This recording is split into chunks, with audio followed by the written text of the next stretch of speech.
பரிசுத்த நாமத்துக்கு ஸ்தோத்திரம் சொன்னாங்க. மீண்டும் உங்களை காணும்படி தேவன் தன் அந்த கிருபைக்காக தேவனை ஸ்தோத்தரிக்கிறேன். நாம் ஜெபிக்கலாம். பிரயோஜனமானவற்றை எங்களுக்கு போதித்து நாங்கள் நடக்க வேண்டிய வழிகளை நடத்தி எங்கள் பேர் கண்களை வைத்து ஆலோசனை சொல்லுகிற அன்பை பரலோக தகப்பனே, என் வாயின் வார்த்தைகளும் கேட்கிற விதயத்தை தியானமும் உன் சமூகத்திற்கு விருதியா என்பதாக. அல்லேலூயா, அல்லேலூயா. இன்று நாளுக்குரிய செய்தி ஆண்டவர் சமூகத்தில் நோக்கி பார்த்தபோது தேவன் கொடுத்த ஒரு தலைப்பு, இணையில்லா இயேசுவின் நாமம். சரிங்களா? இணையில்லா இயேசுவின் நாமம்.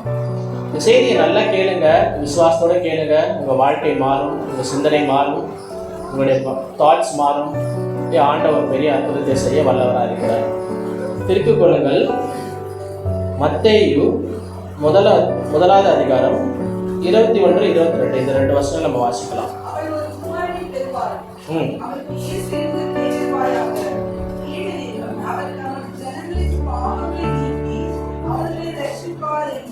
இது தேவதூதர் யோசேப்புக்கு சொப்பனத்தில் சொன்ன வார்த்தை. இது என்ன கிறிஸ்துமஸ் செய்தியா நினைக்காதுங்க, இது கிறிஸ்துமஸ் செய்தி இல்லை. இப்போ அவருக்கு என்ன பேர் இடுவார்களாம்? இயேசு என்று பேர் இடுவார்களாக என்று இங்க சொல்லப்படுகிறது. 22ஆம் வசனம் பாருங்க.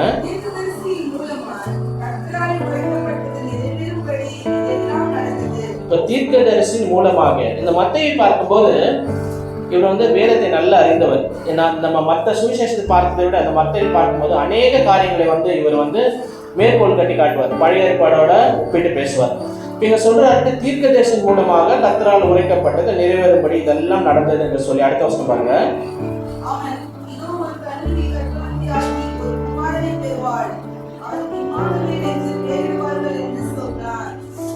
இம்மானுவேல் என்பதற்கு தீர்க்கதரிசி என்ன பேர் சொல்றாருன்னா அவருக்கு இம்மானுவேல் என்று பேர் சொல்றாரு, இல்லையா? இப்ப தேவதூதன் யோசேப்புக்கு சொன்ன பெயர் என்ன? இயேசு, இல்லையா? இயேசு என்ற பெயரிடுவையாக என்று சொன்னார். இங்க தீர்க்கதரிசி அவருக்கு என்ன பேர் சொல்றாருன்னா அவருக்கு இம்மானுவேல் என்பதற்கு தேவன் நம்மோடு இருக்கிறார் என்று அர்த்தம். இப்ப இம்மானுவேல் என்று சொல்லும் போது இயேசுவின் மூலமாக தேவன் நம்மோடு இருக்கிறார் என்று அர்த்தமாக இங்க பார்க்கிறோம், இல்லையா? இப்போ இது எங்க இருக்கிறது நம்ம பார்க்கும்போது திருப்பிக் கொள்ளுங்கள். ஏசாயா 7ஆம் அதிகாரம் 14ஆம் வசனத்தில் பாருங்க. ஏசாயா தீர்க்கதரிசி தான். அவர் இங்க மேற்கோள் காட்டுகிற ஒரு தீர்க்கதரிசி, இல்லைங்களா?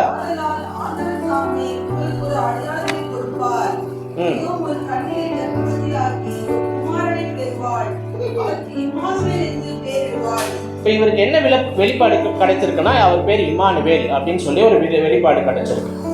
இதுதான் அங்க மத்தேயு மேற்கோள் கட்டி காட்டுகிறாரு. தீர்க்கதரிசி மூலமாக கர்த்தரால் உரைக்கப்பட்டதுன்னு சொல்றாரு. இங்க ஏசாயா அவருக்கு இம்மானுவேல் என்று சொல்லுகிறார். இம்மானுவேல் என்றால் இயேசுவின் மூலமாக தேவன் நம்மோடு இருக்கிறார், அதுதான் அர்த்தம். சரிங்களா? இப்ப பாருங்க, இந்த ஏசாயா புஸ்தகம் ஒரு சின்ன பைபிள்னே நம்ம சொல்லலாம். ஒரு சிறிய பைபிளை எப்படி நம்ம சுருக்கி சொல்லமோ அது ஏசாயா புஸ்தகத்தை நம்ம பார்க்கலாம். இப்போ பைபிள் எத்தனை புத்தகங்கள் இருக்கிறது? 66, இல்லையா? பழைய ஏற்பாட்டில் 39, புதிய ஏற்பாட்டில் 27. அப்படி இது ஏசாயா புஸ்தகத்தில் பார்க்கும்போது 66 அதிகாரங்கள் இருக்கும். சரிங்களா? பைபிள் எப்படி ஒரு 66 புத்தகங்கள் இருக்கிறதோ அதே போல ஏசாயாவிலும் 66 அதிகாரம் இருக்கிறது.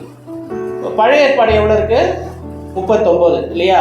இப்போ 40வது பழைய ஏற்பாடு 39 புத்தகங்கள் இருக்குது. 40வது புத்தகம் பார்க்கும்போது அது மத்தேயு, இல்லையா? பழைய ஏற்பாடுல 39 புத்தகங்கள் முடிந்து புதிய ஏற்பாடு 40வது புத்தகம் வரும்போது அது மத்தேயு பார்ப்போம். மத்தேயுல யோவான் ஸ்நானகனை பற்றி சொல்லியிருக்கோம். அதே போல நீங்க ஏசாயா 40வது அதிகாரத்தை பார்க்கும்போது அங்க யோவான் ஸ்நானகனை பற்றி அவர் பேசுவார். ஒரு 2 வசனம் படிங்க. ஏசாயா 40ஆம் அதிகாரம் 3ஆம் வசனம் 4ஆம் வசனம் பாருங்க.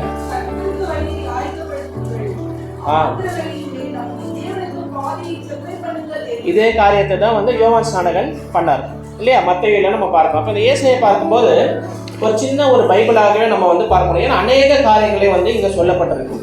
இங்கே ஏசாயா தீர்க்கதரிசி என்ன சொல்றாருன்னா அவருக்கு என்ன பேர் சொல்றாரு? இம்மானுவேல் அப்படின்னு ஒரு பேரை சொல்றாரு, இல்லையா? இப்போ பாருங்க, இங்க ஏசாயா தீர்க்கதரிசியில் அநேக பேர்கள் இயேசுவுக்கு சொல்லப்பட்டிருக்கிறோம். உதாரணத்தை பாருங்க. ஏசாயா 9ஆம் அதிகாரம் 6ஆம் வசனம் பாருங்க. ஏசாயா 9:6.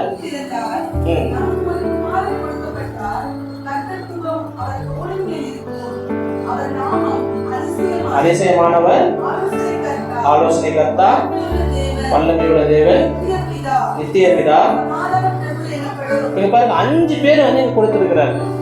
இம்மானுவேலை சேர்த்து வந்து 6 பேர். இயேசு கிறிஸ்துக்கு வந்து 6 பேர் வந்து இங்க கொடுத்துருக்கிறாரு. சாதாரணமாக ஒரு மனுஷன் பார்க்கும்போது எத்தனை பேர் இருக்கும்? வீட்டில் ஒரு பேர் கூப்பிடுவாங்க இல்லையா, வேலை ஸ்தலத்தில் ஒரு பேர் கூப்பிடுவாங்க, இல்லை சபைக்கு வரும்போது ஞானஸ்நானம் எடுக்கும்போது அங்கே ஒரு பேர் இருக்கலாம் இல்லையா. 3 பேர்கள் வந்து ஒரு மனிதனுக்கு இருக்கிறது இயல்பான காரியம். ஆனால் இயேசு கிறிஸ்துவுக்கு இவர் அஃபிஷியலாக எத்தனை பேர் கொடுத்துருக்கிறாரு? 6 பேர் வந்து இங்கே கொடுத்துருக்கிறாரு இல்லையா. ஏசாயா தீர்க்கதரிசி 6 பேர் வந்து இயேசு கிறிஸ்துக்கு வந்து சொல்கிறாங்க. இப்போ இயேசு யார் அப்படின்னு பார்க்கும்போது அது அதிசயமானவர், என் வாழ்க்கையில் அதிசயங்களை செய்கிறார், அதனால் அவர் பேர் அதிசயமானவர். இயேசு யார்? அவர் ஆலோசனை கர்த்தர் இல்லையா. இக்கட்டான சூழ்நிலையில் ஆலோசனை தருபவர் இல்லை, நான் நடக்க வேண்டிய வழி எனக்கு தெரியப்படுத்தவர், அதனால் அவர் வந்து ஆலோசனை கர்த்தர். இல்லை இயேசு யார்? அவர் வந்து வல்லமையான தேவன் என்று சொல்லுகிறார், ஏன்னா அவர் பராக்கிரம் செய்பவர் இல்லையா, வல்லமையான தேவன் இல்லையா. அவர் நித்திய பிதா, நிரந்தரமானவர் இல்லை, என்னை விட்டு எடுப்படாத நல்ல பங்கு இல்லையா. இப்படி வந்து அநேக காரியங்களை பார்க்கணும் இல்லையா. அவர் சமாதான பிரபு, எனக்கு சமாதானத்தை தருபவர் இல்லையா. இப்படி வந்து ஏசாயா தீர்க்கதரிசி இங்கே வந்து 6 நேம் இயேசு கிறிஸ்து சொல்லப்பட்ட. பழைய ஏற்பாட்டில் பார்க்கும்போது இயேசு கிறிஸ்து 100கணக்கான பெயர்கள் இருக்கிறது இல்லையா. அவர் ரட்சகர், மீட்பர் இல்லையா, ஆறுதலின் தேவன், மகிமையின் தேவன் இல்லையா, நீதியின் சூரியன், ஜீவ தண்ணீர், அஸ்திபாரம், கேடகம், கோட்டை, அடைக்கலம் என்று நிறைய பெயர்கள் இருக்கிறது. இந்த பேரெல்லாம் என்ன பேருனா காரண பெயர்கள் சரிங்களா. இப்போ பாருங்க, பழைய ஏற்பாட்டில் 100கணக்கான பேர்கள் இருந்தாலும் இந்த புதிய ஏற்பாட்டில் எல்லாத்தையும் சுருக்கி ஒரே பேராக இருக்கிறது, அதுதான் இயேசு கிறிஸ்து. புரியுங்களா? இந்த இயேசு கிறிஸ்து இந்த நாமத்தை நீங்க சரியாக புரிந்து கொண்டால் உங்கள் வாழ்க்கையில தோல்வியே வராது இல்லையா, பயம் வராது, கவலை வராது, குழப்பம் வராது இல்லையா, எல்லாவற்றையும் நீங்க அனாவசியமாக ஜெயிச்சு கொண்டே போவீங்க. இந்த இயேசு என்ற நாமத்தை நீங்க சரியாக புரிந்து கொண்டால், ஏன்னா பழைய ஏற்பாட்டில் பார்க்கும்போது அநேக பேர்கள் இருந்தது, ஆனால் புதிய ஏற்பாட்டில் எல்லாவற்றையும் சுருக்கி ஒரே நாமமாக வந்து இருக்கிறது, அதுதான் வந்து இயேசு. அந்த நாமத்தை நீங்கள் பிடித்து கொண்டால், அந்த நாமத்தை நீங்கள் தெளிவாக புரிந்து கொண்டால் எல்லாவற்றையும் நீங்கள் வந்து ஜெயிக்க முடியும் இல்லை. நம்ம இப்போ இந்த பாடல் கூட நம்ம பாடணும் இல்லையா. அப்போ இந்த ஒரு நாமத்தில் சகலமும் வந்து அடங்கி இருக்கிறது. இயேசுவின் நாமத்தில் நம்ம சொல்லும்போது சகல காரியங்களும் வந்து அடங்கி இருக்கிறது. இப்போ ஆண்டவரே எனக்கு முடிவு எடுக்க தெரியல, நான் என்ன பண்ணுறதே தெரியல அப்படின்னு நீங்கள் சொன்னீங்கன்னா ஒன்றும் நடக்காது. பிதாவே, நான் இயேசு கிறிஸ்து நாமத்தினாலே வந்திருக்கிறேன், இந்த பிரச்சனைக்கு ஒரு தீர்வு வேணும்னு சொல்லும் போது அங்கே ஆலோசனையாக ஆண்டவர் அங்கே பேசுகிறார் இல்லை, ஏன்னா அவர் ஆலோசனை கர்த்தராக இருக்கிறார் இல்லையா. பெரிய பிரச்சனை, எப்படி ஜெயிக்கணும்னே தெரியல, பிசாசின் சோதனை வருது, என்னால் அதை வந்து மேற்கொள்ளவே முடியல, என்ன பண்ணுறதுன்னு தெரியல அப்படின்னு இருக்கும்போது நீங்கள் போயிட்டு பிதாவே இயேசுவின் நாமத்தில் நான் வந்திருக்கிறேன், இதுக்கு எனக்கு ஒரு சொல்யூஷன் தேவைன்னு சொன்னீங்கன்னா அங்கே வந்து வல்லமையின் கர்த்தர் வந்து அங்கே ஆக்டிவேட் ஆகுறாரு. இப்போ இயேசுவின் நாமத்தில் போய் நிற்கும் போது அங்கே காரியங்கள் நடக்கிறது இல்லை. ஏதோ ஒரு காரியம் உங்களை சமாதானத்துக்கு எடுத்துக்கொண்டே இருக்கிறது, ஒரு டென்ஷன் ஆகுது, 4 நாள் எனக்கு டென்ஷன் அதிகமாக இருக்குது, என்ன பண்ணுறதுன்னு தெரியல அப்படின்னு இருக்கும்போது பிதாவே இயேசுவின் நாமத்தில் வந்திருக்கிற இந்த சூழ்நிலைக்கு எனக்கு ஒரு விடுதலை வேணும்னு சொல்லும் போது சமாதானத்தின் தேவன் அங்கே ஆக்டிவேட் ஆகிறாரு இல்லையா. இப்போ பழைய ஏற்பாட்டில் நிறைய பேர்கள் இருந்தாலும் புதிய ஏற்பாட்டில் எல்லாவற்றையும் சுருக்கி இயேசு என்ற நாமம் இருக்கிறது. அந்த நாமத்தில் போய் நிற்கும் போது அங்கே அதிசயம் நடக்கிறது, அற்புதம் நடக்கிறது, கட்டுகள் முடிகிறது, நோய்கள் தீருகிறது, வறுமைகள் எல்லாம் மாறுகிறது. புரியுங்களா? அதுதான் அந்த இயேசுவின் நாமம். இயேசு என்ற இந்த ஒரு பெயருக்குள்ள 100கணக்கான பெயர்கள் இருக்கிறது. இதை நம்ம சரியாக புரிஞ்சுக்கொண்டு இந்த ட்ராக்கில் நடந்ததுன்னா எல்லாவற்றையும் நமக்கு வந்து பெற்றுக்கொள்ள முடியும் சரிங்களா. அந்த இயேசுவின் நாமத்தை நம்ம வந்து யூஸ் பண்ண தெரியணும் சரிங்களா. இப்போ இயேசு சொல்லுகிறார் இல்லையா, என் நாமத்தினாலே நீங்கள் எதை கேட்டாலும் நான் அதை தருவேன் என்று இயேசு சொல்லுகிறார் இல்லை. என்னை இல்லாமல் பிதாவினிடத்தில் ஒருவனும் வரா, நானே வழியும் சத்தியமும் ஜீவனமாக இருக்கிறேன். இயேசு இல்லாமல் நம்ம பிதாவினிடத்தில் போக முடியாது. இயேசுவின் நாமத்தில் நம்ம கேட்கும்போது அங்கே எல்லாமே நடக்கிறது. இப்போ அந்த நாமத்துக்கு அவ்வளோ ஒரு மகிமை இருக்கிறது, அந்த நாமத்துக்கு அவ்வளோ ஒரு வல்லமை இருக்கிறது, அதுதான் அந்த இயேசுவின் நாமம் சரிங்களா. அந்த நாமத்தை நீங்கள் பிடித்து கொண்டீர்கள் என்றால் சகலமும் பிதாவின் மூலமாக சொல்கிறாரு. இம்மானுவேல், இயேசு கிறிஸ்து நம்மோடு இருக்கிறார். பிதா வந்து இயேசு கிறிஸ்து மூலமாக நம்மோடு இருக்கிறார். ஒரு காரியம் நடந்தது இந்த நார்த் இந்தியாவில் பார்க்கும்போது, அகஸ்டின் ஜெபகுமார்னு ஒரு ஊழியக்காரர் இருக்கார் இல்லையா, ஜெம்ஸ் ஊழியத்தை நடத்தி கொண்டு இருக்கிறார். இப்போ இந்த நார்த் இந்தியாவில் வந்து கிறிஸ்தவர்களை வந்து இப்போ நம்ம இயேசு கிறிஸ்து இப்படி சொல்கிறேன்னா அவங்க வந்து ஏற்றுக்கொள்ள மாட்டாங்க, அந்நிய தெய்வம் அப்படின்னு சொல்லி வந்து அவங்க வந்து ஒதுக்கி விடுகிறார்கள். அப்போ அங்கே இருக்கிறவங்களாம் என்ன முடிவு பண்ணாங்கன்னா, இயேசுன்னு சொன்னால் தானே இவங்க வந்து ஏற்றுக்கொள்ள மாட்டுறாங்க, நம்ம என்ன பண்ணலாம், பைபிளில் வந்து நம்ம எப்படி நம்ம பிரிண்ட் பண்ணலான்னு இயேசு என்ற நாமத்தை எடுத்துட்டு பலிராஜா அப்படின்னு நம்ம வந்து பிரிண்ட் பண்ணலான்னு பார்த்தாங்க. பலிராஜானா எனக்காக பலியான ராஜா அப்படின்னு சொல்லி நம்ம பிரிண்ட் பண்ணலாம். அதை அவங்க ஏற்றுக்குவாங்க. இயேசுன்னு சொன்னால் தானே நம்ம அடிக்க வரான், நம்மளை வந்து துரத்துறான். அதனால் வந்து நம்ம வந்து இயேசு என்ற பேருக்கு பதிலாக பலிராஜா என்று போட்டு நம்ம வந்து பிரிண்ட் பண்ணி கொடுக்கலான்னு சொல்லி அவங்க வந்து முடிவு பண்ணாங்க. இந்த முடிவு எடுத்துகிட்டு அவங்க என்ன பண்ணாங்கன்னா, அவங்களுக்கு ஒரு என்ன தோணுச்சுன்னா, சரி இங்கே இருக்கிற ஊழியர்களுக்கெல்லாம் நம்ம கேட்கலாம், ஊழியர்கள்லாம் இந்த மாதிரி பண்ண போகிறோம், இது பண்ணலாமா நம்ம கேட்கலான்னு சொல்லி ஒரு முடிவு எடுத்து அவங்க எல்லா ஊழியர்களும் கேட்டாங்களாம். அப்போ இவர் என்ன சொன்னார்னா, நம்ம வந்து இயேசுவின் நாமத்தை சொல்லி ஜெபிக்கும் போது அங்கே பிசாசுகள் ஓடுகிறது, இயேசுவின் நாமத்தை சொல்லி ஜெபிக்கும் போது அங்கே வியாதிகள் சுகமாகிறது. பலிராஜான்னு சொன்னால் அங்கே சுகமாகுமா? நடக்காது. இப்போ இந்த இயேசுவின் நாமத்துக்கு தான் அந்த வல்லமை இருக்கிறதே தவிர மற்ற எந்த நாமத்துக்கும் அந்த வல்லமை இல்லைன்னு அவர் சொல்லும்போது அந்த காரியத்தை வந்து நிறுத்திட்டாங்க. அந்த பேரை மாற்றி எழுதி பிரிண்ட் பண்ணுற ஒரு காரியத்தை அவங்க நிறுத்தி விட்டாங்க. இப்போ இயேசுவின் நாமத்தை சொல்லி நம்ம ஜெபிக்கும் போது அங்கே அற்புதம் நடக்கிறது, வல்லமை நடக்கிறது, பிசாசுகள் கட்டுகள் முறிகிறது இல்லையா, இந்த பில்லி சூனிய காரியங்கள் எல்லாம் நீக்கப்படுகிறது. ஏன்னா அந்த நாமம் எல்லா நாமத்துக்கும் மேலான ஒரு நாமமாக இருக்குது. அந்த நாமத்தை அறிந்து கொண்ட மக்களாக தான் நம்ம வந்து இங்கே அமர்ந்து கொண்டு இருக்கோம். சரிங்களா? இப்போ நம்ம வந்து நான் ஒரு சில காரியங்களை சொல்ல போகிறேன். அதாவது இவர்கள்லாம் வந்து இயேசு நாமத்தை அறிந்திருந்தும் அந்த நாமத்தை உபயோகப்படுத்தாமல் தோல்வியில் முடிஞ்சாங்க இல்லையா. இவங்க தோற்று போன காரியங்கள் மூலமாக நம்ம எப்படி இருக்கக்கூடாது அப்படின்னு சில காரியங்களை உங்களோட நான் வந்து இந்த கால வேளையில் உங்களுக்கு பகிர்ந்து கொள்ள விரும்புகிறேன். திருப்பிக் கொள்ளுங்கள். லூக்கா 10வது அதிகாரம் 1வது வசனம். லூக்கா 10:1. இவங்க இயேசு கிறிஸ்து நாமத்தை அறிந்திருந்தார்கள், ஆனாலும் அவர்கள் அதை வந்து யூஸ் பண்ணாமல் வந்து தோல்வி அடைந்தார்கள். லூக்கா 10:1 படிங்க.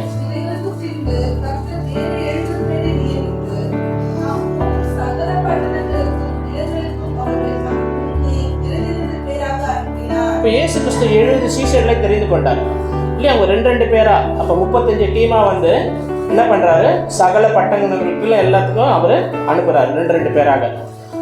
9ஆம் வசனம் பாருங்க.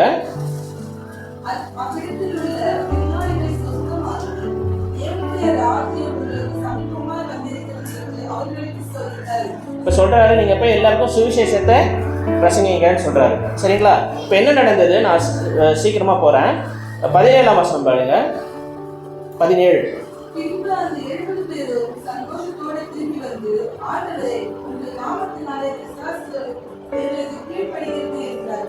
பாருங்க, அவங்களுக்கு ஒரே சந்தோஷம். உங்கள் நாமத்தை சொல்லி நாங்கள் ஜெபிக்கிறோம், அங்கே பிசாசுகள்லாம் ஓடுது. உங்கள் நாமத்தை சொல்லி ஜெபிக்கிறோம், அங்கே எல்லாம் சுமமாகுது. அவங்களுக்கே புரியல, நாங்கள் என்ன ஆண்டவரே இவ்வளோ சந்தோஷமாக ஓடி வராங்க இல்லையா. ஆண்டவர் அந்த அதிகாரத்தை அவங்களுக்கு கொடுத்திருந்தாரு. அந்த அதிகாரத்தை யூஸ் பண்ணி இயேசுவின் நாமத்தை சொல்லி ஜெபிக்கிறாங்க, பிசாசுகள்லாம் ஓடுது, கட்டுகள்லாம் மறையுது, வியாதியாசர்கள் சுகமாகறாங்க. ஒரே சந்தோஷமாக அவர்கள் வந்து திரும்பி வருகிறாங்க. அப்போ வந்து பாருங்க 18ஆம் வசனம் பாருங்க.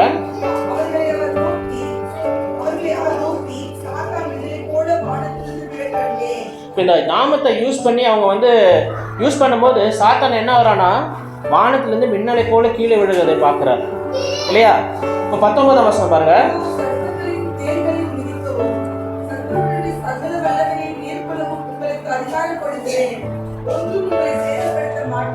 ஒன்றும் உங்களை சேதப்படுத்த மாட்டாது, ஒன்றும் உங்களை சேதப்படுத்தாது. இந்த இயேசுவின் நாமத்தை சொல்லி அந்த அதிகாரத்தை நம்ம பெற்றுக்கொள்ளும் போது ஒரு காரியமும் உங்களை சேதப்படுத்தாது. அது மட்டுமல்ல, இங்க டபுள் ப்ரொடெக்ஷன் இருக்கு இல்லையா. உங்களை சேதப்படுத்தாது, நீங்களும் மற்றவர்களுக்கு விடுதலை தருவீங்க இல்லையா. உங்களையும் எதுவும் பாதிக்காது. அதே போல மற்றவர்களையும் நீங்க வந்து பிசாசின் பிடியிலிருந்து வியாதியிலிருந்து நீங்க விடுதலை பண்ணுவீங்க. அப்படிப்பட்ட ஒரு அதிகாரத்தை கொடுத்திருக்கிறார். அது முக்கியமான அடுத்தது என்ன, எதனால இது நடக்கிறது என்று பார்க்கும்போது 20ஆம் வசனம் பாருங்க. அப்போ உங்களுக்கு புரியும்.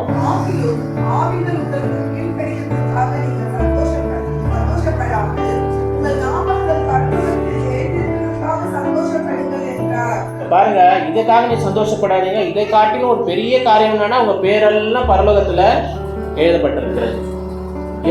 இயேசுவின் நாமத்தில் ரட்சிக்கப்பட்ட ஒவ்வொருவருடைய பெயரும் பரலோகத்தில் எழுதப்பட்டிருக்கு. அதற்காக நீங்கள் சந்தோஷப்படுங்க இல்லையா. இயேசுவின் நாமத்தை காட்டிலும் உங்கள் நாமம் வந்து பரலோகத்தில் வந்து எழுதப்பட்டிருக்கிறதாம். ஜீவ புஸ்தகத்தில் ஆண்டவர் எழுதியிருக்கிறார். எப்போது நம்ம இயேசு கிறிஸ்துவை ஏற்றுக்கொண்டு ரட்சிக்கப்பட்டு ஞானஸ்தானம் பெற்று இயேசுக்காக நிற்கிறோமோ நம்ம பேரெல்லாம் ஜீவ புஸ்தகத்தில் பரலோகத்தில் எழுதப்பட்டிருக்கிறது.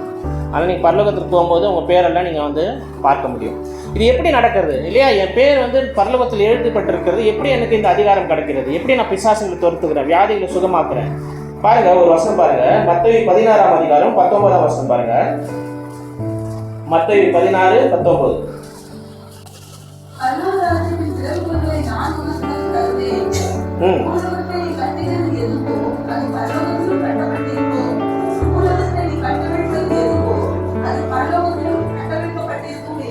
இப்ப பாருங்க, பரலோக ராஜ்யத்தின் சாவியே உனக்கு கொடுத்துட்டேன்றாரு இல்லையா? நீங்க பூலோகத்துல எதை கட்டுகிறோ, இப்போ நீங்க பிசாசு எங்க பூலோகத்துல கட்டினீங்கன்னா அது பரலோகத்திலும் கட்டப்படும் இல்லையா? நீங்க எதை கட்டவிழ்க்கிறோம், யாரை நீங்க வியாதியிலேருந்து விடுதலை ஆக்குறீங்களோ, யாரை கட்டவிழ்க்கிறோ அது பரலோகத்துல கட்டவிழ்க்கப்படும். ஏன்னா பரலோகத்தின் சாவியே உங்களுக்கு ஆண்டவர் கொடுத்திருக்கிறார். அல்லேலூயா. இப்போ இந்த 70 சீஷருக்கு மட்டும் இல்லை, ஆண்டவர் அந்த 70 சீஷருக்கு தானே கூப்பிட்டாரு, எங்களை கூப்பிடலையே அப்படிலாம் நீங்கள் சொல்லலை. நீங்கள் ஒவ்வொருத்தரோட பேரும் ஜீவ புஸ்தகம் எழுதப்பட்டிருந்தாலும் அந்த அதிகாரத்தை ஆண்டவர் உங்களுக்கு தருகிறார். ரட்சிக்கப்பட்ட ஒவ்வொருவருடைய பெயரையும் ஆண்டவர் பரலோகத்தில் எழுதியிருக்கிறார். சரிங்களா? அப்போது இந்த ரைட்ஸ் நமக்கு இருக்கு இல்லையா? இப்போ பாருங்க, இவங்க நல்ல ஊழியத்தை தொடங்கினாங்க. அவன் நாமத்தை யூஸ் பண்ணி, அதிகாரத்தை யூஸ் பண்ணி பிசாசுகளை துரத்துக்கிறாங்க, வியாதிகளை சுகமாக்குறாங்க, எல்லாம் நல்லா போயிட்டு இருக்கு. ஆனால் இப்போ பாருங்க, ஒரு காரியம் நடக்கிறது. யோவான் 6ஆம் அதிகாரத்தை திருப்பி கொள்ளுங்க. யோவான் 6:60 பாருங்க.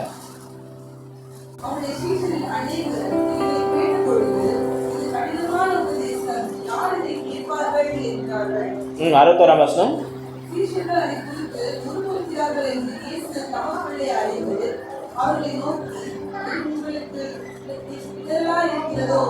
இயேசு கிறிஸ்து சொல்றாரு, என் நாமத்தினாலே உங்களுக்கு பாடுகள் வரும், பிரச்சனைகள் வரும் அப்படின்னு சொல்லும்போது அவங்க என்ன சொல்றாங்க, இதெல்லாம் கடினமான உபதேசம், ஆண்டவரே யார் எதை பின்பற்றுவார்கள் சொல்றாரு. 66ஆம் வசனம் பாருங்க.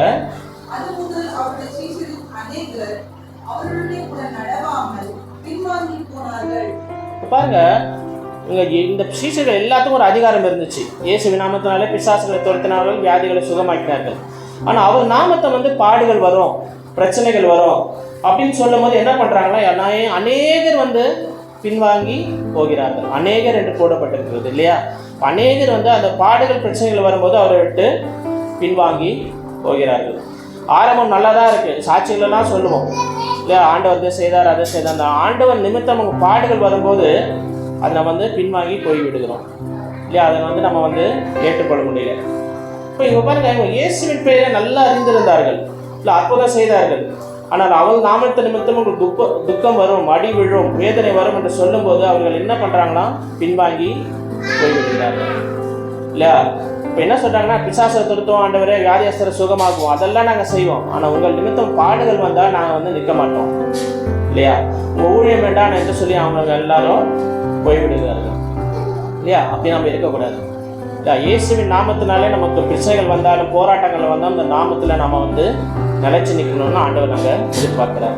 இப்போ பாருங்க, ஆண்டவர் பவுலை குறித்து அனனியாவிடம் சொல்வார், அவன் என்னுடைய நாமத்து நிமித்தம் எவ்வளவாய் பாடுபட வேண்டும் என்று நான் அவனுக்கு காண்பிப்பேன் என்று சொல்றாரு. பவுல் ஒரு சைடு பார்த்தீங்கன்னா தேசமாக போவார், உலகமெல்லாம் சுற்றுவார், சபைகளெல்லாம் ஸ்தாபிப்பார். ஆனால் அடுத்த பக்கம் பார்க்கும்போது, ஒரு நாணயத்தின் அடுத்த பக்கத்தை பார்க்கும்போது அவருக்கு பாடுகளும் வேதனைகளும் இருந்துச்சு. ஆனால் அவர் அதை ஏற்றுக்கொண்டார். அதனால தான் அவர் ஊழியத்தில் இருக்க முடிந்தது. இப்போ பவுல் சொல்கிற ஒரு காரியத்தை பாருங்க, அப்போஸ்தலர் 20ஆம் அதிகாரம் 22-23 படிச்சு பாருங்களேன். அப்போஸ்தலர் 20:22-23.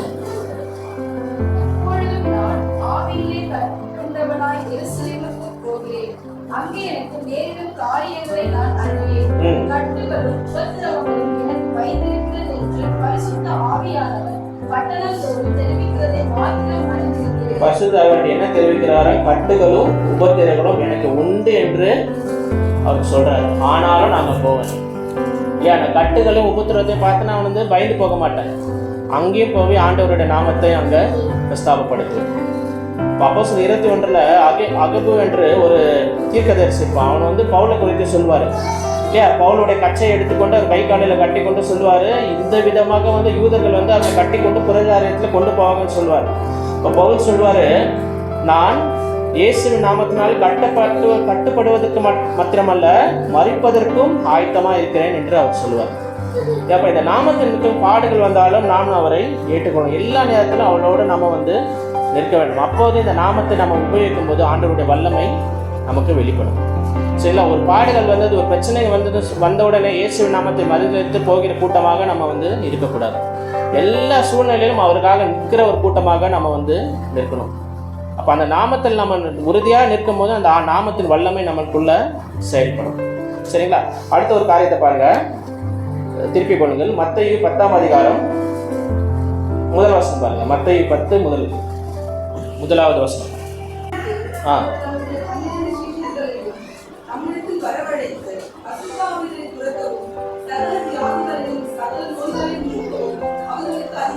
இப்போ இங்க 12 சீஷர்களை அழைக்கிறாரு.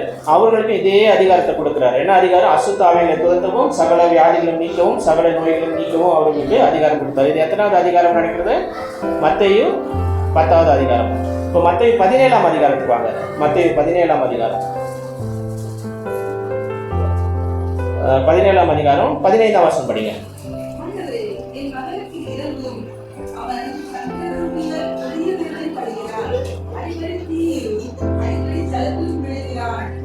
அடுத்த வசனம்.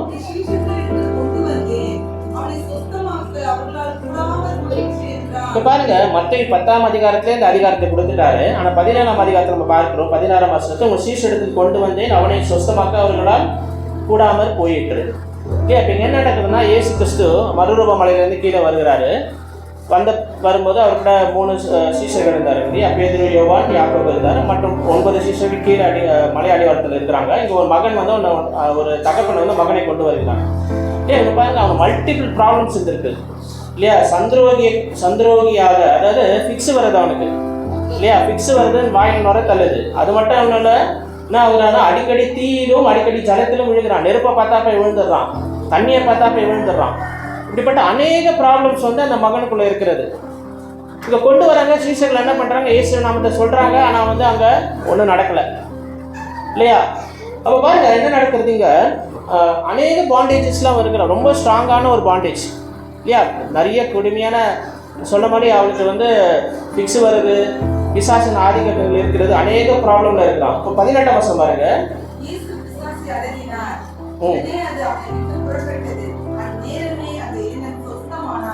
இப்போ பாருங்க, இயேசு கிறிஸ்து சுகத்தை கொடுக்குறாரு. உடனே அந்த மகன் வந்து சொஸ்தமாகலாம் இல்லையா? அப்போ வந்து அந்த சீஷர்கள் அவர் இடத்துல வந்து கேட்குறாங்க. 19ஆம் வசனத்தில் பார்க்கும்போது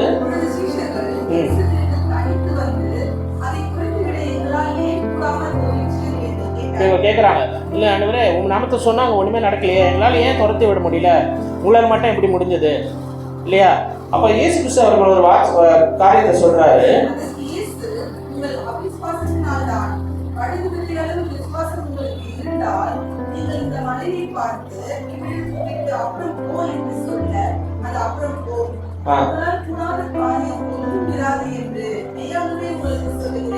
எப்படி சொல்றாரு? உங்களால் கூடாத காரியம் ஒன்றும் இல்லை என்று மெய்யாகவே சொல்லி விசுவாசிக்கிறீங்களா? நீங்க என்னால கூடாத காரியம் ஒன்றும் இல்லை என்று நீங்க விசுவாசிக்கிறீங்களா?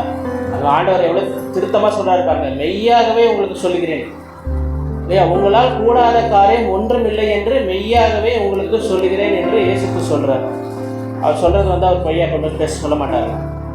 உங்களால் கூடாத காரியம் ஒன்றும் இல்லை என்று மெய்யாகவே உங்களுக்கு சொல்லுகிறேன். என்னால் முடியல, என்னால் நடக்க முடியல, என்னால் நடக்காது, இதெல்லாம் வராது, இதெல்லாம் சரிப்படாது அப்படின்னு வந்து நம்ம சொல்லிக்கொண்டே எப்போவுமே நெகட்டிவாக தான் நம்ம பேசிக்கொண்டே இருக்கோம் இல்லையா? நாளைக்கு என்ன ஆகுமோ, வருகாலத்தில் என்ன ஆகுமோ, என் பிள்ளைகள் வாழ்க்கை என்ன ஆகுமோ, எதிர்காலம் என்ன ஆகுமோ, இப்படி கொண்டு தான் நம்ம பேசிக்கொண்டு இருக்கோம். ஆண்டவர் சொல்கிறாரு, உங்களால் செய்யக்கூடாத காரியம் ஒன்றும் இல்லை. உங்களால் எல்லாம் செய்ய முடியும். நாமத்தினாலே நம்ம எல்லாவற்றையும் நம்ம செய்ய முடியும். இப்போ பாருங்க, அப்போ இயேசு நாமத்தில் ஆகாதது ஒன்றும் கிடையாது இல்லையா? அவர் நாமத்தினாலே கூடாத காரியம் ஒன்றும் கிடையாது. இப்போ இங்க சொல்றாரு, கடுகளவு விசுவாசம் இருந்தால் மலையை பெய்ந்து போக சொன்னாலும் அது பெய்ந்து போகும். ஒரு கடுகளவு விசுவாசம் இருந்தாலே போதும். நம்ம இப்போ என்ன பண்ணுறோம்? கடுகையே நம்மளால தள்ள முடியல, அப்படிப்பட்ட விசுவாசம் தான் இருக்கு. கடுகளவு விசுவாசம் இருந்தாலும் மலையை பெய்ந்து போக சொன்னாலும் அது போகும்னு சொல்றாரு இல்லையா? ஆனால் நம்மளால கடுகை கூட தள்ள முடியாத ஒரு சூழ்நிலை இருக்கிறோம் இல்லையா? நம்ம என்ன பண்ணுறோம்? நம்ம பிரச்சனை என்னன்னா, நமக்கு ஏதாவது ஒரு ப்ராப்ளமோ ஏதாவது ஒரு காரியம் வந்துச்சுன்னா நம்ம முதல்ல என்ன யோசிப்போம்? அந்த பிரதர்கிட்ட போகலாம், இந்த பிரதர்கிட்ட போகலாம், அந்த பிரதர் வந்து அந்த டிபார்ட்மெண்ட்டில் வேலை செய்கிறாரு இல்லையா, அவர்கிட்ட போனால் காரியம் நடக்கும் அப்படின்னு அந்த நாமத்தில் மேலே நம்ம விசுவாசிக்கிறோம். ஃபார் எக்ஸாம்பிள், அவர் ஜான், ஜேக்கப், ஜோசப் அந்த இடத்துல இருக்காரு, அவர்கிட்ட போனால் நம்ம காரியத்தை சொன்னால் வந்து நம்ம நடந்துடும். நம்ம முதல்ல அதை தான் யோசிப்போம். ஆனால் அங்கே போனால் அவர் ஒன்றுமே பண்ண முடியாது போகும். இந்த ஜான் ஜோசப் மேலே இருக்கிற விசுவாசத்தை ஜீசஸ் மேலே நீங்கள் வச்சிங்கன்னா காரியங்கள் உங்களுக்கு நடக்கும். அல்லேலூயா. அல்லேலூயா. அந்த நாமத்தின் மேலே நீங்கள் விசுவாசம் வைக்கும் போது அந்த நாமத்தின் மூலமாக அங்கே அற்புதங்கள் நடக்கும் இல்லையா?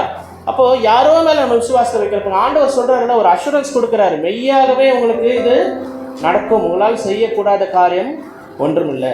இப்போ இயேசுவை தவிர யாராலும் இதை நமக்கு கொடுக்க முடியாது. சரிங்களா? அப்போ பாருங்க 21 வருஷம் பாருங்க, அடுத்த ஒரு காரியத்தை சொல்றாரு. 21 படிங்க.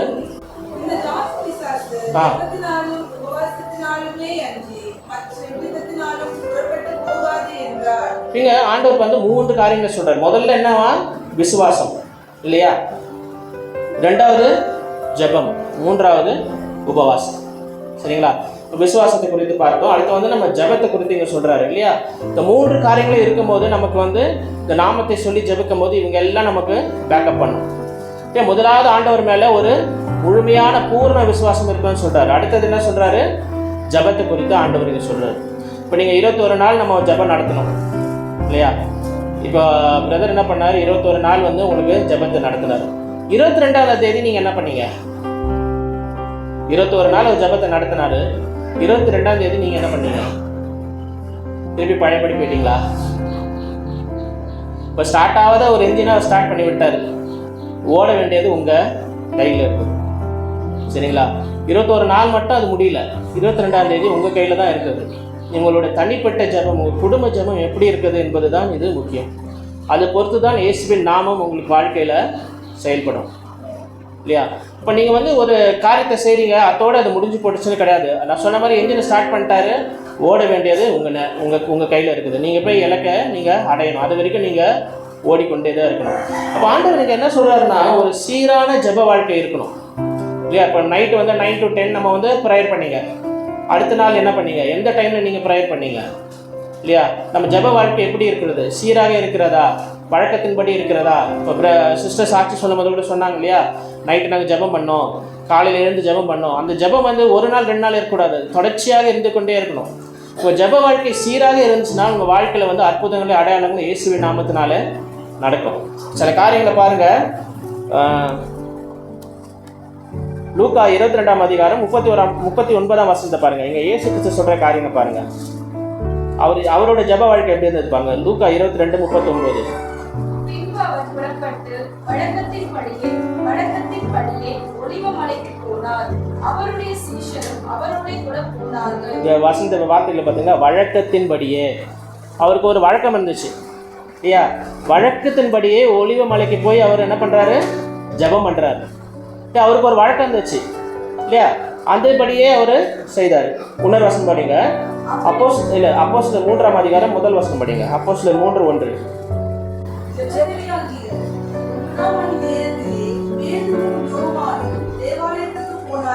9ஆம் மணி வேலைன்னா பகல் 3 மணி ஜெப வேலையாகி 9ஆம் மணி. இது அவங்களுக்கு ஜெப வேலை. எது ஜெப வேலை? மதியானம் 3 மணி அவங்களுக்கு ஜெப வேலை. என்ன நடந்தாலும் அவங்க ஆலயத்துக்கு போயிடுவாங்க. எதுக்கு? ஜெபிக்கிறது. இந்த சீரான ஒரு ஜெப வாழ்க்கை. அங்கே தான் நான் பார்க்கும்போது ஒரு பிறவி சப்பானி இருப்பான் இல்லையா? அவர் பேதர்கிட்ட கேட்கும்போது வெள்ளியும் பொண்ணும் எங்கள் இடத்துல இல்லை, இயேசுவின் நாமத்தில் எழுந்து நடன்னு சொல்லுவார். அங்கே அற்புதம் நடக்கும் இல்லையா? அது வழக்கத்தின்படியே அவர் ஜெப வேலையில் அவர் வந்து 3ஆம் மணிக்கு அவர் ஆலயத்துக்கு போனார். அடுத்த ஒரு வசனம் படிங்க. அப்போஸ்தலர் 16ஆம் அதிகாரம் 13ஆம் வசனம். அப்போஸ்தலர் 16:13.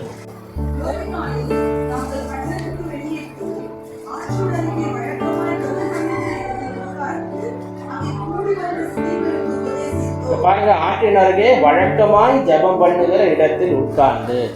எல்லாருக்கும் ஒரு வாழ்க்கை இருந்துச்சு இல்லையா? ஒரு ஜெப வேலை இருந்துச்சு.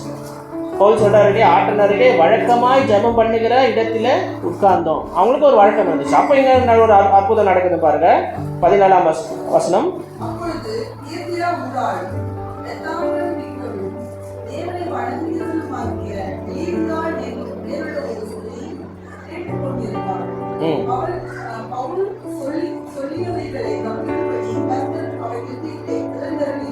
இவங்க ஒரு அற்புதம் நடக்கிறது. அவருடைய இருதயம் திறக்கப்படுகிறது.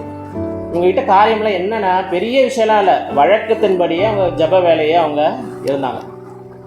உங்களுக்கு ஒரு வழக்கத்தின்படி ஒரு ஜெப வேலை இருந்து அதை நீங்கள் வந்து ரெகுலராக செஞ்சுட்டுருந்தீங்கன்னா அங்கே அற்புதத்தை பார்க்க முடியும், அதிசயத்தை பார்க்க முடியும்.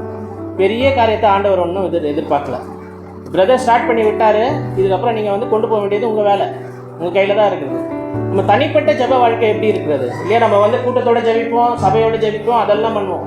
அவங்களோட தனிப்பட்ட ஜெப வாழ்க்கை எப்படி இருக்குதோ அதை பொறுத்து தான் உங்கள் வாழ்க்கையில் வந்து இயேசுவின் நாமம் வந்து அங்கே செயல்படுகிற காரியமாக.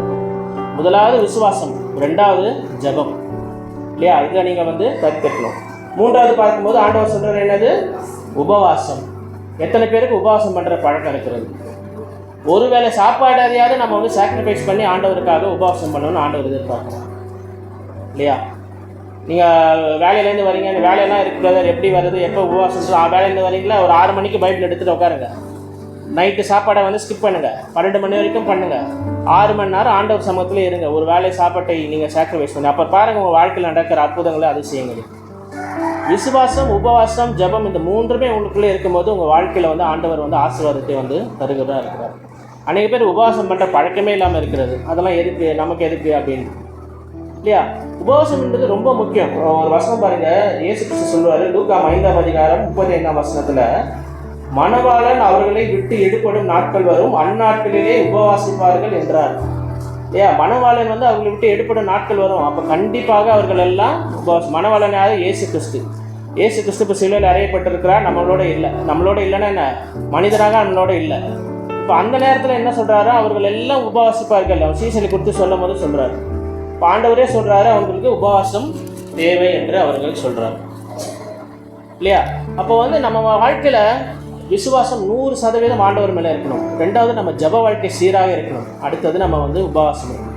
இந்த 3 காரியங்களும் இருக்கும்போது ஆண்டவர் சொல்கிறல இந்த வகையான ஜாதி பிசாசுகள் விசுவாசத்தினாலே, உபவாசத்தினாலும் ஜெபத்தினாலும் போகாது என்று சொல்கிறார். இப்போ இந்த 3 காரியங்களும் நம்ம வாழ்க்கையில் நம்ம வந்து பார்க்க வேண்டும். சரி, அடுத்ததாக ஒரு காரியம் பார்க்கலாம். முதலாவது என்ன பார்த்தோன்னா, எந்த பாடுகள் வந்தாலும் ஆண்டவர் மேலே நம்ம வந்து உறுதியாக இருக்கணும். ரெண்டாவது உங்கள் வாழ்க்கையில் விசுவாசம் இருக்கணும், ஜெபம் இருக்கணும், உபவாசம் இருக்கணும். அடுத்த ஒரு காரியத்தை நம்ம பார்க்கலாம். திருப்பிக் கொள்ளுங்கள். மார்க்கு 16ஆம் அதிகாரம் 15-16. மார்க்கு 16, 15, 16, 17 வருஷம் படிக்கும்.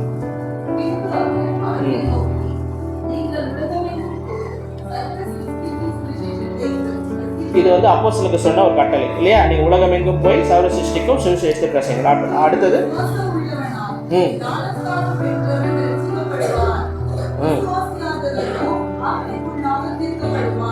அடுத்த வசனம்,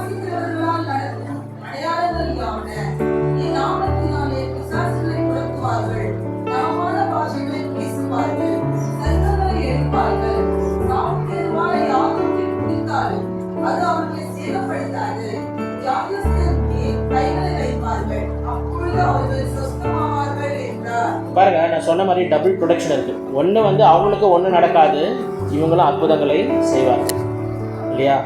சர்ப்பங்களை எடுப்பார்கள், சாவுக்காக சேதுவான யாரை கொடுத்தாலும் அவங்க சேதப்படுத்தாது. அவங்க ஒரு ப்ரொடெக்ஷன் இருக்கு. யாருக்கு? விசுவாசம் உள்ளவனாகி ஞானஸ்தானம் பெற்றவன் ரட்சிக்கப்படுவான் இல்லையா? இப்போ யார் இந்த விசுவாசி? அப்போ இவன் யார் இந்த விசுவாசி? நம்ம பார்க்கும்போது இங்கே சொல்லப்படுகிறது 16ஆம் வசனத்தில், விசுவாசம் உள்ளவனாகி ஞானஸ்தானம் பெற்றவன் ரட்சிக்கப்படுவான். இப்போ என்ன அர்த்தம்னா, விசுவாசித்து ஞானஸ்தானத்துக்கு கீழ்ப்படுகிறவன் இல்லையா?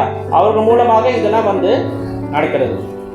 அப்போ இயேசுவின் நாமத்தில் நம்மளுக்கு வந்து செயல்படணும். இயேசுவின் நாம வாழ்க்கையில் செயல்படணும்னா உங்களுக்கு எதுக்கு என்ன இருக்க வேண்டும்னா, பூரண கீழ்ப்படிதல் இருக்கணும். ஃபார் எக்ஸாம்பிள் வந்து விசுவாசத்தவர்களாகி அப்போ வந்து நம்ம கேட்கிறோம், வசனத்தை கேட்கிறோம், விசுவாசிக்கிறோம், ஒப்பு கொடுக்குறோம், அடுத்தது என்ன பண்ணுறோம்? ஞானஸ்தானத்தை எடுக்கிறோம். கேட்டு மட்டும் போகிறதில்ல, அதுக்கு பூர்ணமாக கீழ்ப்படிந்து ஞானஸ்தானத்தில் அங்கே ஒப்பு கொடுக்கும்போது அங்கே வந்து நம்மளுடைய சீசலகமாகவும் விசுவாசிகளாக இருக்கும். அங்கே அதை கீழ்ப்படுகிற போது அங்கே அற்புதங்கள் நடக்கிறது. அப்போ ஒபீடியன்ஸ் இல்லாமல் அத்தாரிட்டி இருக்கவே இருக்காது. நம்ம ஆண்டவருடைய வசனத்துக்கு கீழ்ப்படுகிறோன்னா இல்லையா, நமக்கு அத்தாரிட்டி இருக்காது. நம்ம வந்து அப்போ ஒரு உலக பிரகாரமான ஒரு காரியத்தை சொல்கிறேன் பாருங்களேன். இப்போ நீங்கள் வந்து ஒரு கம்பெனியில் வந்து வேலை செய்கிறீங்கன்னு வச்சுக்கோங்க. நீங்கள் ஒரு சூப்பர்வைசராக இருக்கீங்க சரிங்களா? உங்களுக்கு மேலே ஒரு எம்டி இருக்கார், உங்கள் கீழே ஒரு 50 பேர் வேலை செய்கிறாங்க. நீங்கள் சூப்பர்வைசராக இருக்கீங்க. இப்போ உங்களுக்கும் உங்களோட எம்டிக்கும் இல்லையா ரிலேஷன்ஷிப் சரியாக இல்லை இல்லையா? அவர் வார்த்தைக்கு நீங்கள் கீழ்ப்படுகிறதில்ல. அவர் என்ன பண்ணுறாரு? உங்களை வந்து திட்டுற மட்டும் இல்லை, உங்கள் கீழே வேலை பார்க்குற ஒரு 50 பேர் மத்தியிலையும் வந்து உங்களை வந்து திட்டுறாரு அப்போ அந்த 50 பேரும் உங்களுக்கு கீழ்ப்படிவாங்களா? கண்டிப்பாக மாட்டாங்க இல்லையா? உன்னையே அவர் திட்டுறாரு, நீ என்ன பண்ண போகிறேன்னு. இதே போல தான் நம்ம பிசாசுகளை துரத்தணும், வியாதிகளை சுகமாக்கணும்னா நமக்கும் ஆண்டவருக்கு இருக்கிற உறவில் நம்ம ஆண்டவருக்கு கீழ்ப்படிந்து நடக்கணும். அந்த பூர்ண கீழ்ப்படிதல் இருக்கும்போது பிசாசுகள் நமக்கு பயப்படும். அந்த பிசாசுகள் என்ன சொன்னோம்? நீ ஏன் ஆண்டவர் கீழ்ப்படிதில்லை? நீ என்னை துரத்த வந்துட்டியா? நீ ஏன் ஆண்டவர் கீழ்ப்படிதில்லை? நீ எனக்கு வந்து வியாதிகளை அந்த வியாதிகளை வந்து நீ வந்து விடுதலை பண்ண நீ வந்துட்டியா அப்படின்னு சொல்லி நம்மளை வந்து ஏளனமாக பேசுவோம். அப்போ வந்து என்ன சொல்கிறது? ஆண்டவர் விசுவாசத்தை கேட்டு அதன்படி பூர்ணமாக கீழ்ப்படுகிறவன் என்ன முதல் ஸ்டெப்பு ஞானஸ்தானத்தை பெற்றுக்கொள்கிறான். நிறைய பேர் பார்க்குறோம் ஆண்டவர் ஏற்றுக்கொள்வேன்றாங்க, ஆனால் ஞானஸ்தானத்துக்கு ஒப்பு கொடுக்க மாட்டாங்க. அப்புறம் பார்த்துக்கிறேன், இது வந்து எனக்கு என் வீட்டில் திட்டுவாங்க இல்லையா, இன்னும் கொஞ்சம் நாள் ஆகட்டும் அப்படின்னு சொல்லி தள்ளி கொண்டே போவாங்க. இப்போ நீங்கள் வசனம் சொல்கிறது, விசுவாசம் உள்ளவனாகி ஞானஸ்தானம் பெற்றவன் ரட்சிக்கப்படுவான், விசுவாசியாதவனோ அக்னிக்குள்ளாக தீர்க்கப்படுவான் என்று இங்கே கிளீனாக ஆண்டவர் இங்கே சொல்லிட்டு போகிறாரு இல்லையா? இப்போ இயேசு கிறிஸ்து எப்போ வந்து பிதா அவரை பார்த்து இவன் என் பிரியமானவன் என்று ஆண்டவர் சொன்னார். இவர் என் நேசகுமாரன், இவன் மேல் பிரியமாக இருக்கிறேன் என்று பிதா சொல்லுவார். எப்போ சொல்லுவார்னா, இயேசு கிறிஸ்து ஞானஸ்தானம் எடுக்கும்போது தான் பிதாவானவர் சொல்வார். இப்போ இந்த உலகத்திலே ஞானஸ்தானம் பெற தேவையே இல்லாத ஒரு நபர்னா அது இயேசு கிறிஸ்து தான். ஏன்னா அவர் பிறக்கும் போதே பரிசுத்தமாக தான் பிறந்தார். ஆனால் அவரே ஞானஸ்தானம் எடுத்தார். ஏன்னா பிதாவுடைய கற்பனைகள் கீழ்ப்படிஞ்சு நடந்தது. அப்போ பிதா சொல்கிறாரு, இவனை நேசகுமாரன், இவன் மேல் பிரியமாக இருக்கிறேன் என்று பிதாவிடம் சாட்சி பெற்றார். எப்போது? பிதாவுக்கு கீழ்ப்படிந்து நடக்கும்போது. தேவையில்லை இயேசு கிறிஸ்து ஞானஸ்தானம் எடுக்கலன்னு வச்சுங்க, அநேக பேர் சொல்லியிருப்பாங்க அவரே எடுக்கல நான் ஏன் எடுக்கணும்னு இல்லையா? அதுக்காகவே இயேசு கிறிஸ்து ஞானஸ்தானத்தை எடுத்தார். அப்போ நம்ம வந்து முதலாவது என்னென்ன விசுவாசிகளாக அடையாளங்கள் என்ன? முதலாவது ஞானஸ்தானத்துக்கு நம்ம ஒப்பு கொடுத்து இருக்கும்போது அவருடைய வார்த்தைக்கு நம்ம பூர்ணமாக கீழ்ப்படிந்து நடக்கும்போது இயேசுவின் நாமம் நம்ம வாழ்க்கையில் வந்து செயல்படுகிறது. சரிங்களா? இப்போ நம்ம முதலாவது நம்ம பார்த்தோம், எந்த பாடுகள் வந்தாலும் நம்ம இயேசுவோடு இருக்கணும் இல்லையா? ரெண்டாவது விசுவாசம் இல்லையா? அவர் மேலே வந்து பூர்ண விசுவாசம் நமக்கு இருக்கணும் இல்லையா? நெகட்டிவான காரியங்கள் எல்லாம் பேசாதீங்க. இதெல்லாம் நடக்காது, முடியாது, என் மனைவி ரட்சிக்கப்பட மாட்டான், என் கணவன் ரட்சிக்கப்பட மாட்டான், என் பிள்ளைகளோட வாழ்க்கை எப்படி இருக்குது அப்படிலாம் வந்து எதுவுமே பேசாமல் ஆண்டவரோட நாமத்தை சொல்லி நம்ம ஜெபிக்கும் போது அங்கே அற்புதங்கள் நடக்கிறது. இயேசுவின் நாமத்தை சொல்லி நம்ம ஜெபிக்கும் போது அங்கே காரியங்கள் வாய்க்கிறது. சரிங்களா? அதனால் நல்லா புரிஞ்சுக்கொள்ளுங்கள், விசுவாசம் நமக்கு ரொம்ப முக்கியம். அடுத்தது ஜெபம். ஒரு சீரான ஒரு ஜெப வாழ்க்கையில் நீங்கள் நடங்க இல்லையா? ஒரு நாள் நம்மளோட ஆழ்கிற வாழ்க்கை ஒரு நாள் மேலே போவோம், அடுத்த நாள் பார்த்தா கீழே வந்துடும், ஒரு நாள் மேலே போவோம், அடுத்த நாள் கீழே வந்துடும். அப்படி இருக்கவே கூடாது. நீங்கள் அப்படியே இருக்கக்கூடாது, ஒரே நிலைமையில் இருக்கக்கூடாது. ஒவ்வொரு நாளும் நீங்கள் வந்து மேலே போய்கொண்டே தான் இருக்கணும். அப்போ ஆண்டவரோட வெளிப்பாடுகள் கிடைக்கும், ஆண்டவரோட வல்லமை கிடைக்கும், உங்கள் வார்த்தையில் வல்லமை இருக்கும். நீங்கள் ஒருத்தருக்காக ஜெபிக்கும் போது அங்கே அற்புதம் நடக்கும். சரிங்களா? சீரான ஒரு ஜெப வாழ்க்கையை வச்சுக்கொள்ளுங்கள். முடிஞ்சவரை உபவாசம் பண்ணுங்கள். ஒரு வாரத்தில் எத்தனை நாள்? ஏன்னா அந்த வேதப்பாரர்கள் பரிசேயர் சொல்லும்போது வேதப்பாரர்கள் சொல்லுவாங்க, வாரத்துக்கு 2 தடவை நான் உபவாசிக்கிறேன்னு சொல்லுவார். இப்போ இயேசு சொல்லுவார், இவர்களை காட்டிலும் உங்களோட நீதி அதிகமாக இருக்கணும்னு சொல்லுவார். அவங்க 2 முறை உபவாசிக்கிறாங்களா, நீங்கள் அதிகமாக இருக்கணும்னா மினிமம் 3 தடவையாவது நம்ம உபவாசிக்கணும்னு ஆண்டவர் சொல்லுவார். சரி, இந்த காரியங்களை நீங்கள் வாழ்க்கையில் சரிப்படுத்திக் கொள்ளுங்கள். கண்டிப்பாக சொல்லுகிறேன், உங்கள் வாழ்க்கை ஆண்டவர் பொறுப்படுத்திக் கொள்வார். உங்கள் மூலமாக அற்புதம் நடக்கும். உங்கள் மூலமாக ஒரு பெரிய எழுப்புதல் உண்டாகும். நீங்கள் மற்றவர்களுக்கு ஒரு எடுத்துக்காட்டாக இருப்பீர்கள். சரிங்களா? இப்போ இந்த காரியங்களை நம்ம வந்து கவனம் செலுத்தணும். அடுத்தது நம்ம பார்த்தோம் கீழ்ப்படிதல் இல்லையா? பூரணமாக அவருக்கு எல்லா விஷயத்திலும் கீழ்ப்படிங்க. அந்த கீழ்ப்படுகிற ஒரு சிந்தையை, ஒரு ஆவியை உங்களுக்குள்ள விதைத்துக் கொள்ளுங்க. சரிங்களா? நீங்கள் கீழ்ப்படியாமல் இருக்காது. எல்லா காலத்துக்கும் ஆண்டவர் கீழ்ப்படிங்க. பிசாசு உங்களுக்கு அஞ்சி நடுங்குமா. கடைசியாக 2 வசனத்தை படித்து நம்ம முடிக்கலாம். பிலிப்பியர் 2ஆம் அதிகாரம் 9-10 2 வசனத்தை பாருங்க. பிலிப்பியர் 2ஆம் அதிகாரம் 9-10.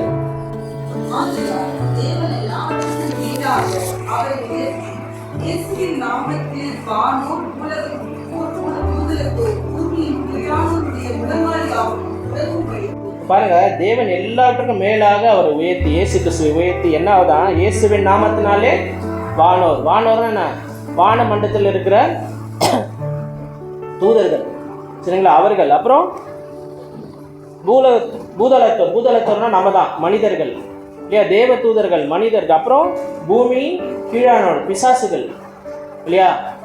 தேவ தூதர்கள், மனிதர்கள், பூமியில் இருக்கிற, அதாவது பூதலத்தில் இருக்கிற பிசாசுகள், எல்லாருடைய நாமத்தும். அடுத்த வருஷம் படிங்க.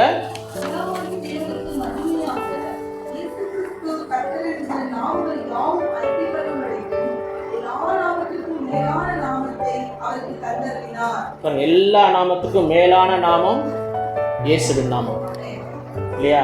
வான மண்டலத்தில் இருக்கிற தூதர்கள், பூமியில் இருக்கிற மனிதர்கள், பூதோலகத்தில் இருக்கிற பிசாசுகள், எல்லா நாமத்துக்கும் மேலான நாமம் இயேசுவின் நாமம். அந்த நாமத்தை தான் நம்ம தரித்து கொண்டு இருக்கிறோம். சரிங்களா? உங்களால் செய்யக்கூடாத காரியம் ஒன்றுமில்லை என்று இயேசு சொல்கிறார். அவர் நாமத்தில் நம்ம போய் நிற்கும் போது அங்கே அதிசயம் நடக்கிறது, அற்புதங்கள் நடக்கிறது இல்லையா? நீங்கள் எந்த சூழ்நிலையிலாம் இருக்கலாம், எந்த காரியத்திலாவது இருக்கலாம், ஆனால் இயேசுவின் நாமத்தை நீங்கள் பயன்படுத்த தெரிஞ்சுக்கிட்டீங்கன்னா அங்கே அற்புதங்களை அடையாளங்களை பார்க்க முடியும். அந்த நாமத்தை யூஸ் பண்ணுறதே இல்லை. ஜெபம் பண்ணும்போது சொல்லுவோம் இயேசு நாமத்திலே ஜெபிக்கிறோம் என்று. அந்த மற்ற நேரத்தில் நம்ம இப்போ குழம்பிக் கொண்டே தான் இருப்போம். உங்களுக்கு ஒரு அஷூரன்ஸை கொடுத்துக்கிறாரு. உங்கள் நாமங்கள்லாம் பரலோகத்தில் எழுதப்பட்டு இருக்கிறது. உங்களுக்கு அதிகாரத்தை கொடுத்துக்கிறார். பரலோகத்தின் சாவியே உங்கள்கிட்ட கொடுத்துக்கிறார். நீங்கள் எங்கே கட்டுகிறீர்களோ அது பரலோகத்தில் கட்டப்பட்டிருக்கு. நீங்கள் சாதாரணமான ஆளுங்களே கிடையாது. முதல்ல புரிஞ்சுங்க. ஏன்னா இந்த அதிகாரத்தை அவருக்கு சீஷர் கொடுத்தார். அப்போ ஆவியானவர் கிடையாது. இப்போ நீங்கள் அப்போஸ்தலர் காலத்தில் ஆவியானவர் பொழுந்தொழியப்பட்டார். எல்லாருக்கும் ஆவியானவரை தந்து இருக்கிறார். இயேசுவின் அதிகாரம் இருக்கிறது, ஆவியானவரும் நம்ம கூட இருக்கிறார். நீங்கள் எதை குறித்து கவலைப்பட தேவையில்லை இல்லையா? ஆண்டவருக்கு மேலே இருக்கிற விசுவாசம் உறுதியாக இருக்கணும், ஜெபம் உறுதியாக இருக்கணும் இல்லையா? அவர் மேலே இருக்கிற உபவாசம் இருக்கணும், அவர் மேலே நீங்கள் கீழ்ப்படுகிற ஒரு வாழ்க்கை இருக்கணும் இல்லையா? அப்படிப்பட்ட காரியங்களுக்குள்ளே இருக்கும்போது அவருடைய நாமத்தின் மூலமாக நீங்கள் எதை கேட்டாலும் அதை நான் உங்களுக்கு தருவேன் என்று இயேசு சொல்கிறார். ஆனால் பிசாசு குறித்து நீங்கள் பயப்பட தேவை. ஏன்னா பிசாசின் தலையை சிலுவையிலே அவர் நசுக்கி விட்டார். ஒரே ஒரு வசனம் படிங்க. கொலோசியர் 1:16. கொலோசியர் 1:16.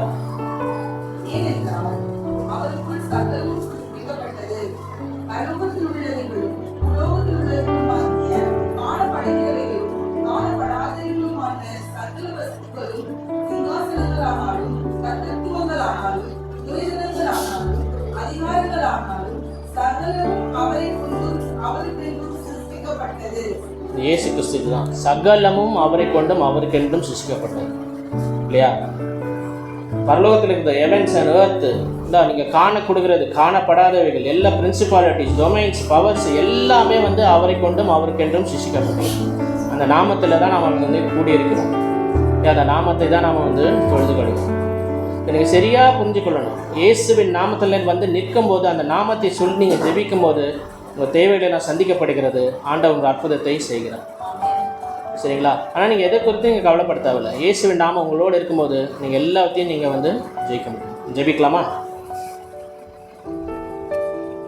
எங்கள் அன்பின் பரலோக தகப்பனே, இந்த ஆசீர்வதிக்கப்பட்ட ஓய்வு நாளின் காலை வேளையிலே எங்களோடு இடைப்பட்டதுக்கு நாமம் சோத்திரம் ஆண்டவரே. ஆண்டவரே, உங்களுடைய நாமம் எல்லா நாமத்துக்கும் மேலான நாமம் அப்பா. ஆண்டவரே, முழங்கால்கள் யாவும் முன்பாக முடங்கும், நாவுகள் யாவும் இயேசு என்று அறிக்கை பண்ணுகிற நாமத்தை உடையவர்களாக ஆண்டவரே, அந்த நாமத்தை சொல்லி நாங்கள் ஜெபிக்கிற இந்த வேலையில் பெரிய அற்புதங்கள், விடுதலைகளை நீங்கள் தரப்போவதற்காக நன்றி அப்பா. ஆண்டவரே, சகல ஆண்டவரை பலவீனங்களை நீக்கி சுகத்தை தருகிற இயேசுவின் நாமத்தை கொண்டு நாங்கள் ஜெபிக்கிற வேலைகளை பெரிய அற்புதங்களை, அடையாளங்களை ஆண்டவரை சபையில் நீங்கள் நடத்தி கொண்டு இருப்பதற்காக நன்றி ஆண்டவரே. ஆண்டவரே, இந்த நாமத்தை சொல்லி ஜெபிக்கிற இந்த வேலையில் ஆண்டவரே இயேசுவை ஒவ்வொரு குடும்பத்தையும் ஒவ்வொரு நபரையும் நீங்கள் பொறுப்படுத்திக் கொள்வதற்காக நன்றி அப்பா. ஆண்டவரே, என்னால் எல்லாமே உங்களால் ஒன்றும் செய்யக்கூடாது என்றீரே. ஆண்டவரே, இந்த நாமத்தை சொல்லி நாங்கள் ஜெபிக்கிற வேலையில் பெரிய விடுதலையும் எழுப்புதலையும் எங்கள் தேசத்தில் நீங்கள் தரப்போவதற்காக நன்றி அப்பா. ஆண்டவரே, இந்த நாமம் எல்லா நாமத்துக்கும் மேலான நாமம் அப்பா. விடுதலை தருகிற நாமம், கட்டுகளை உடைக்கிற நாமம், பில்லி சூனியங்களை முறிக்கிற நாமம், பிசாசின் தலையை சிலுவையில் நசுக்கிற நாமம், எல்லா நாமத்துக்கும் மேலான இயேசுவின் நாமம் ஆண்டவரே இந்த சபையில் ஆண்டவரை செயல்படுவதற்காக நன்றி அப்பா. ஆண்டவரே, இந்த சபையை எடுத்து நீங்கள் பயன்படுத்த போவதற்காக நன்றி அப்பா. ஒவ்வொரு இயேசுவின் நாமத்தில் எழுப்பி பிரகாசிக்கிற மக்களாக மாற போவதற்காக நன்றி அப்பா. ஆண்டவரே, இயேசுவின் நாமத்தில் ஒவ்வொரு எதிர்காலத்தையும் உடைய கையில் ஒப்புவிக்கிறோம் அப்பா. ஒவ்வொரு தேவையும் இயேசுவின் நாமத்திலே சந்திக்கப்பட்டு வருவதற்காக நன்றி அப்பா. இயேசுவின் நாமத்தினாலே அவர்களும் வேண்டிக் கொடுக்கிற காரியங்களும் இயேசுவின் நாமத்தில் இப்போதே நடப்பதற்காக ஸ்தோத்திரம் ஆண்டவரே. எல்லாவற்றும் கரத்தில் ஒப்புவிக்கிறோம். இயேசு கிறிஸ்து மாறாத நாமத்தில் ஜெபிக்கிறோம். ஜீவனுள்ள பரம தகப்பனே, ஆமென்.